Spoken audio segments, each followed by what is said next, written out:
భారతదేశం మొత్తం చాలా ఆగ్రహంతో ఉంది. అసలు మోడీ గారు అయితేనేమి, భారత ప్రభుత్వం అయితేనేమి జమ్మూ కాశ్మీర్ ప్రజల అభివృద్ధి కోసం వీళ్ళు ప్రయత్నాలు చేస్తున్నారు. ఇప్పుడు జమ్మూ కాశ్మీర్లో వాళ్ళ ఆర్థిక వ్యవస్థ అభివృద్ధి చెందాలని అక్కడ ఈ యొక్క టూరిజాన్ని డెవలప్ చేశారు కదా.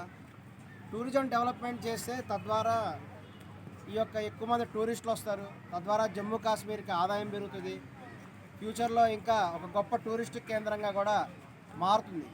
ఆ ఉద్దేశంతో మోడీ గవర్నమెంట్ అయితేనేమి ఈ యొక్క జమ్మూ కాశ్మీర్లో అభివృద్ధి చేయాలనేటువంటి ఆలోచన కూడా చేశారు. ఈ విషయాన్ని అక్కడ వాళ్ళు అర్థం చేసుకోకుండా అక్కడ వచ్చేటువంటి టూరిస్టులు చంపేస్తే నష్టం ఎవరికి? వాళ్ళకే నష్టం. ఇప్పుడు పవన్ కళ్యాణ్ గారు కూడా ఇప్పుడు దీని గురించి తీవ్రమైన ఆగ్రహంతో ఉన్నారు. ఎందుకంటే ఆయన టూరిజం అభివృద్ధి చేయాలి, భారతదేశాన్ని అభివృద్ధి చేయాలనేటువంటి ఆలోచనతో వీళ్ళుంటే మీ దగ్గరికి వచ్చినటువంటి టూరిస్టులని చంపేస్తే మీకే నష్టం కదా. అది మోడీ గారు యుద్ధం లాంటిది వెంటనే చేయకుండా వాళ్ళ వనరుల మీద దెబ్బ కొట్టారు.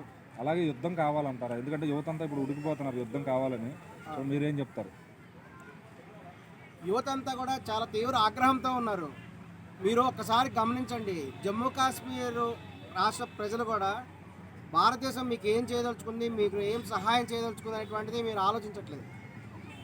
ఇక్కడ ఏంటంటే మోడీ ప్రభుత్వం అయితేనేమి ఇతర ప్రభుత్వాలు కూడా ఇక్కడ జమ్మూ కాశ్మీర్ని అభివృద్ధి చేయాలి. జమ్మూ కాశ్మీర్ అనేది చాలా ఆర్థికంగా వెనబడి ఉంది. మీరు ఒకసారి ఆలోచించండి, జమ్మూ కాశ్మీర్ వాళ్ళు రాష్ట్ర ఆదాయం ఎంత? జమ్మూ కాశ్మీర్ రాష్ట్రము జిఎస్టీ ద్వారా కేంద్ర ప్రభుత్వానికి ఎంత అమౌంట్ కడుతుంది మీకు తెలుసా? చాలా తక్కువ ఆదాయం ఉంది, చాలా తక్కువ తలసరి ఆదాయం జమ్మూ కాశ్మీర్. వేరే రాష్ట్రాలు చూడండి, ఆంధ్రప్రదేశ్ రాష్ట్రం లక్షల కోట్ల రూపాయలు ఇప్పటికే జిఎస్టీ రూపంలో కూడా సంపాదించింది. వీటి టర్న్ ఓవర్ చూడండి ఒకసారి ఎన్ని లక్షల కోట్లు ఉన్నాయో. అదేవిధంగా జమ్మూ కాశ్మీర్ కూడా అభివృద్ధి చెందాలి, అక్కడ లోకల్ రిసోర్స్ని డెవలప్ చేయాలి అనేటువంటి ఉద్దేశంతో అక్కడ లోకల్కి ఏదైతే అవకాశం ఉందో అక్కడ స్థానిక ప్రజలకి తగినటువంటి ఉపాధి సౌకర్యాలు కల్పించాలి, స్థానిక ప్రజల ఆదాయాన్ని పెంచాలి, స్థానిక ప్రజల జీవన ప్రమాణాలు పెంచాలనే ఉద్దేశంతో ఈ యొక్క అక్కడ టూరిజంని డెవలప్మెంట్ చేస్తున్నారు. ఇంకా అనేక రకాల వ్యాపార కేంద్రాలు అభివృద్ధి చేస్తున్నారు, ఇండస్ట్రీ పెడదామని డెవలప్మెంట్ చేద్దామని చూస్తున్నారు.